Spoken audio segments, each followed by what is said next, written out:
હાલાર જિલ્લા માજી સૈનિક મંડળ પ્રમુખ અને મારા સાથી માજી સૈનિકો નાથાભાઈ વીરવાહિની મંડળના પ્રમુખ, અમે તમામ જામનગર જિલ્લાના જે બંને મંડળ છે, બંને મંડળના જે સભ્યો છે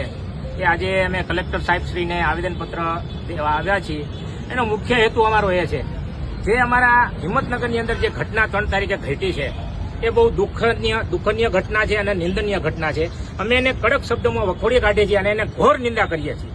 કારણ કે જે સર્વિંગ સોલ્જર છે એને એટલી બધી કાયદાની ખબર ન હોય તો આપણા જે હિંમતનગરના જે શહેરમાં જે પોલીસ આપણા પ્રશાસન જે પોતાની ફરજ ઉપર હતા એમને જે કાળા કાચ ગાડી બાબતે બોલાચાલી થઈ તો એ સર્વિંગ સોલ્જર છે અને તમે જે પોલીસ છે એ તો પ્રજાની વચ્ચે રહેતા હોય, આમ જનતાની વચ્ચે રહેતા હોય, એટલે એને ખરેખર એને સમજાવવા જોઈએ. અને જે ડિફેન્સના માણસ છે, સેનાનો જવાન છે, એને જે બોર્ડર ઉપર અને એલઓસી ઉપર રહેતા હોય એટલે પ્રજા સાથે સંકળાયેલ ન હોય, કાયદાની કોઈ એને બુદ્ધિમાં ખબર ન પડતી હોય. એટલે ખાસ કરીને અમારું કહેવાનું હેતુ એ છે કે જે ત્યાં ફરજ ઉપર જવાનો હતા જે પોલીસ પ્રશાસન, અમે સરકાર સામે નથી, અમે પોલીસ પ્રશાસન સામે નથી, માત્ર ને માત્ર જે 7 થી 8 પોલીસ જે અધિકારીઓ અથવા પોલીસ કોન્સ્ટેબલો અથવા જે એએસઆઈ અથવા પીએસઆઈ જે કોઈ હોય એના ઉપર જે અમારા જે સર્વિંગ સોલ્જર છે એને જે ઢીકા પાટું મારી અને જે જમીન ઉપર પછાડી અને એના ઉપર જે અભદ્ર કૃત્ય કરેલ છે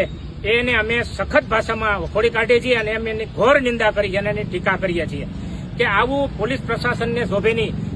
પોલીસની છબી સરસ મજાની ગુજરાતમાં સરસ મજાની કામગીરી કરે છે, પણ જે ખાલી માત્ર ને માત્ર કાળા કાચની વાત આવે તો કાળા કાચ તો આપણે પોલીસના કોન્સ્ટેબલો છે, અધિકારીઓ છે એની પણ ગાડીઓમાં હોય છે. તો એનું પણ તમારે એની નોંધ લેવી જોઈએ. જો તમે આ એક સર્વિંગ સોલ્જર ઉપર આવી રીતે હાથ ઉપાડો તો આમ જનતા અને આમ નાગરિકનું શું?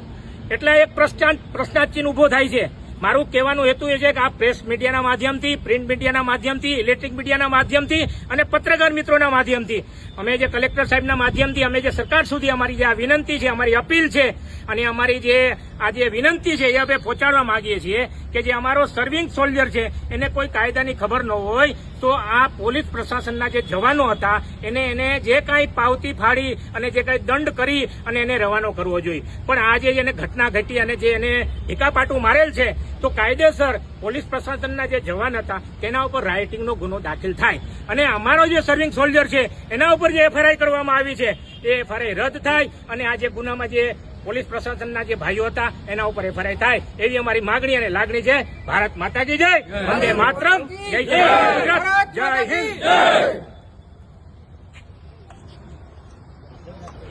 દાદાભાઈ લેવું જ ભાઈ.